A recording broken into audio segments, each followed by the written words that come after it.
अमरराज सिंह। क्या बहाना हमरा घर में बोला बचा, क्या बहाना हमरा घर में बोला बचा है भौजी तोहर बहिनी हमारा पटावे छो, बाजा में धके त हमारा सतावे छो है भौजी तोहर बहिनी हमारा पटावे छो।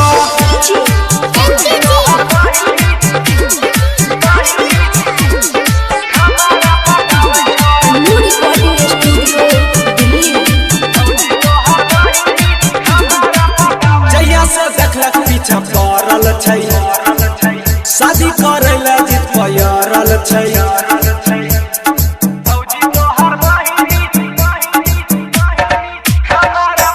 जहिया से देखलक पीछा पड़ल छै शादी करे ला जिद पयरल छै।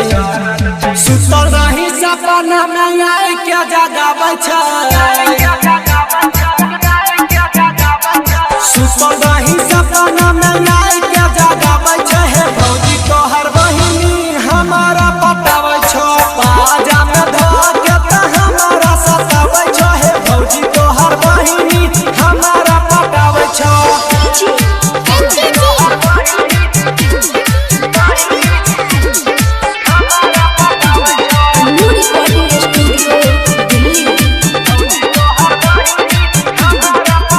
हमरा पकड़ दो दाया है बनी भेलो बेहाया है,